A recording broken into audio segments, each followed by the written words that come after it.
having an Australia Day picnic. You want an example of why Mr. Angry is angry? Because of people, okay? Now, this is where I'm doing the barbecue here. I'm busy cooking.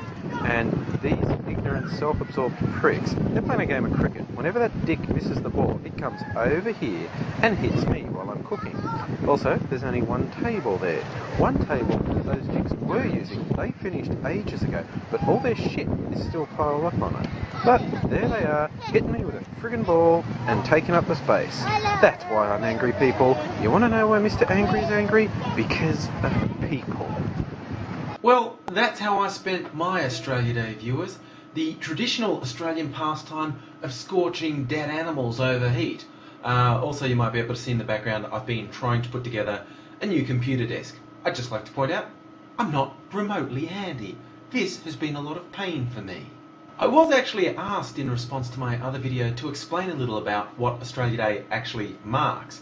It's nothing as dramatic as the US's 4th of July signing of the Declaration of Independence.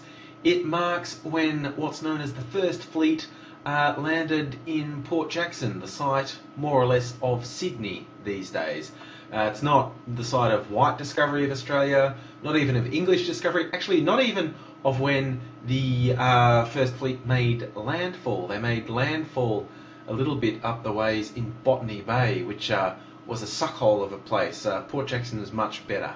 And on 26th of January 1788, they set anchor in Port Jackson.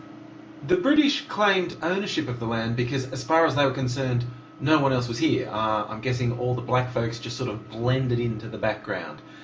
Actually claiming primitive races aren't using the land properly and you can take it over is a legal principle known as terra nullius, which took until rather recently to be overturned by Australian courts, the landmark Mabo High Court decision, when they said, you know, there was someone here.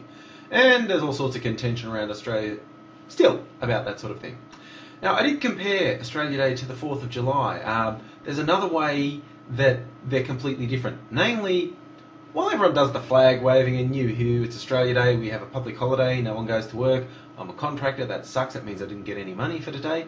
But I've been in the US on the 4th of July, and that's a way bigger deal than Australia Day. It just, consumes everyone.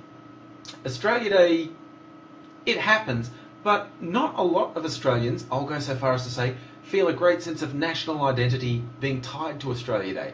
Interestingly, certainly in the last 10 years or so, the day that Australians seem to be tying their national identity to is Anzac Day, April 25th, commemorating the rather disastrous campaign in World War I where the Australian and New Zealand Army Corps, if you're ever wondering what that term Anzac meant, when they launched just horrifically unsuccessful assault on Gallipoli, which is in Turkey.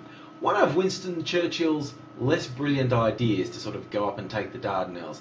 Didn't quite work out, but Australia's identity is really tied up in that. Now, I think that's actually a more positive thing to be tying your national identity to. Some troublemaking Indigenous supporters tend to call Australia Day Invasion Day because it's the mark of the invasion of the white folk. Bloody troublemakers. I might even post another video on Anzac Day, also a public holiday. My one wish, I guess, considering the amount of pain, turmoil, loss of life that Anzac Day is actually commemorating, I really hope it doesn't degenerate into an Aussie, oi, oi, oi festival. As much as that's heaps of fun to do at sporting festivals, there are sometimes when it's just not that appropriate. As always, glad to be educating you viewers. A little bit of info from Mr. Angry about Australia Day. Wherever you are, wherever your national day is, have a good day, have a good year, be seeing you again soon.